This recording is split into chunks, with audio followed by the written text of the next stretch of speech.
In 1508, Michelangelo received a commission from Pope Julius II to paint the ceiling of the Sistine Chapel. And while today it is considered one of the greatest artistic achievements in history, Michelangelo was not happy at all with the commission that he received from the Pope.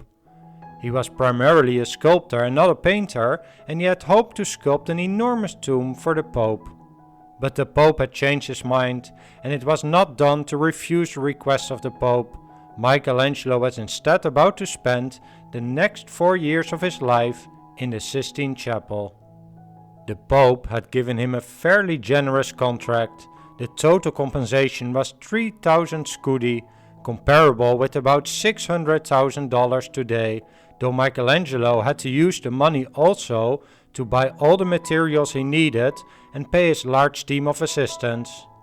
Michelangelo was tasked with frescoing an area of 12,000 square feet or 1,100 square meters. As you can imagine, this required a great deal of planning and learning, but Michelangelo was not your average artist, and over the next 4 years he would create a ceiling that has inspired countless artists and has blown the minds of millions of visitors. This is the first video in a series about the vault of the Sistine Chapel, and the main focus here is the overall design of the ceiling. In the next videos we will dive into the main scenes, showing scenes from the book of Genesis and all the magnificent surrounding scenes like his revolutionary series of 20mm nudes, the prophets and sibyls he painted, and all the other scenes. This is a reconstruction of how the Sistine Chapel looked before Michelangelo set to work on the decoration of the ceiling. As you can see, there are already a few architectural elements in place, noticeably so at the triangular spandrels above the windows and the sill-shaped pendentives in the corner. But to properly divide the scenes on the rest of the ceiling, Michelangelo added a series of imaginary architectural elements, including cornices, pilasters, ribs, corbels, caryatids, thrones and niches. They provided the framework within which Michelangelo would paint his individual scenes. Michelangelo decided to divide the length of the vault into 9 rectangular panels, divided by imitation marble ribs, and he separated them from the other scenes on the ceiling by adding imaginary cornices. Somewhat surprisingly, Michelangelo chose for 9 scenes from the Old Testament, and specifically from the book of Genesis. He generally painted the ceiling from east to west. The reason was that he had designed a large scaffold that only covered half of the chapel, so they first had to decorate the first half of the chapel using the scaffold that was attached to the walls above the windows. And after the first half of the chapel was completed, the scaffold had to be deconstructed and built again to paint the other half of the chapel. The reason for this scaffolding system was that while Michelangelo was hard at work on the ceiling, the regular activities in the Sistine Chapel had to continue. And contrary to myth, Michelangelo did not lay on his back while painting the ceiling. The enormous scaffold would actually leave an area of about 6 to 7 feet between the top of the scaffold and the ceiling. This meant that Michelangelo would actually be able to stand up while painting, though he had to bend his head backward to apply the paint to the ceiling above him. Still not a very convenient position, but perhaps more convenient than laying on his back all day.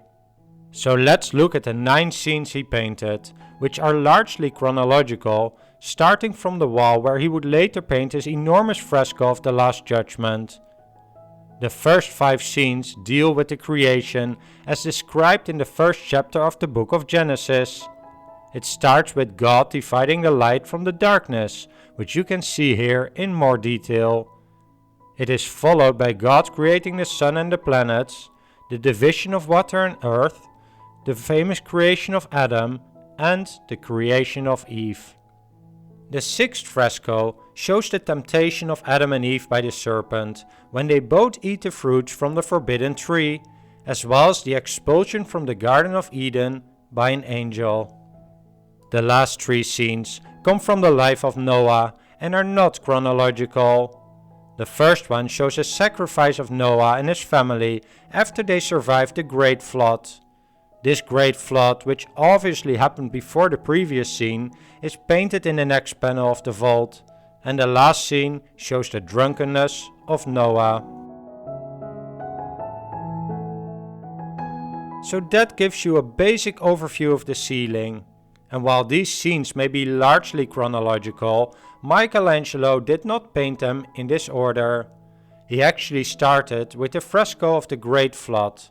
And while art historians know this from a bunch of historical sources, including many letters by Michelangelo written to his family and friends, we could actually also deduce this ourselves by looking at the ceiling.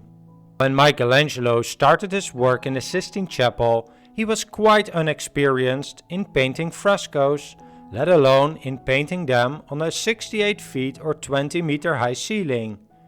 So when I show you the full ceiling, you will notice that the scene about the Great Flood contains the smallest figures of all, and the details are almost impossible to see from the ground.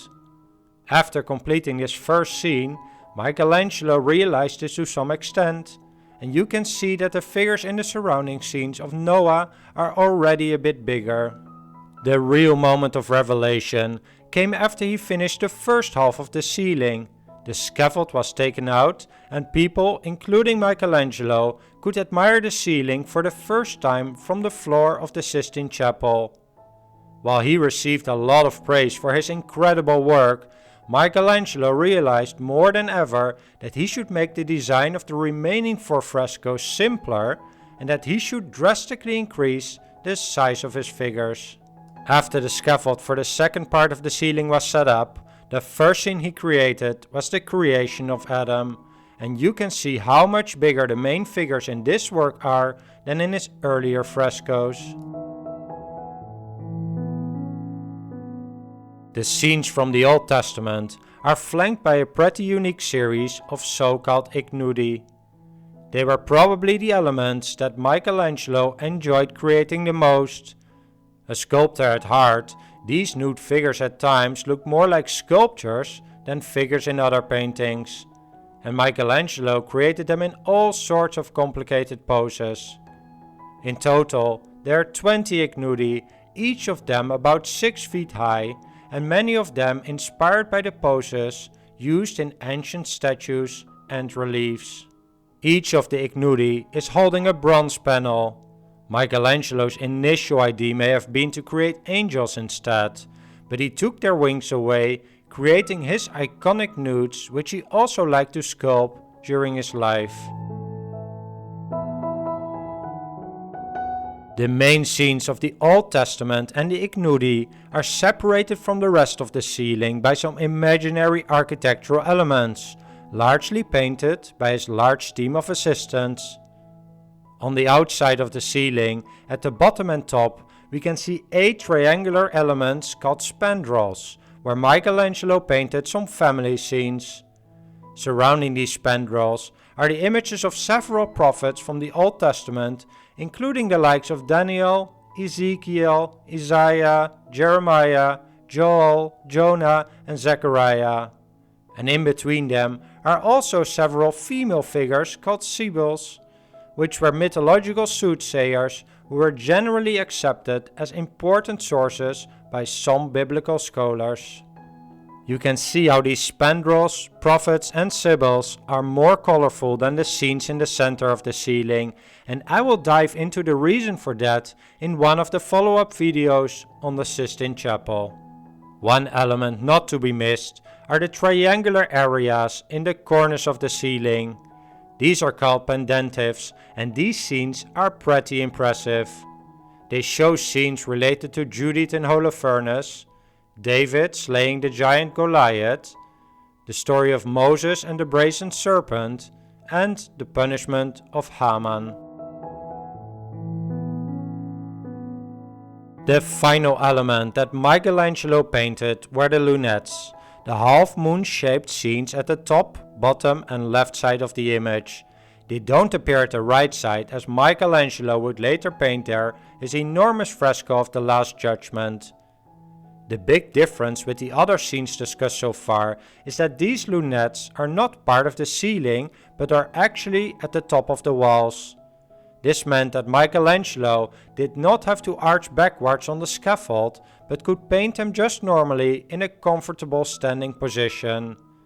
These scenes show the forefathers of Jesus, and many of their names have been inscribed to help us identify these figures. I feel like I have been rushing through all the elements of this incredible ceiling, and there is so much more to tell about each of these scenes, the process of Michelangelo painting them, the reasons why he chose the themes he depicted, and just some fun elements about the many things he ran into during this 4-year process. So I will leave it at this for today, and in the coming weeks I will release several follow-up videos discussing the different scenes and processes in more detail, something that this ceiling deserves. Well, I hope you enjoyed this first video about Michelangelo's ceiling and that you will tune in for the follow-ups. As always, I love reading your thoughts in the comment section below. For example, I'm curious to hear what your favorite elements are from this ceiling. And finally, don't forget to leave a like if you enjoyed this video, subscribe and hit the notification bell to be the first to know when the follow-up videos are released. Thanks for watching.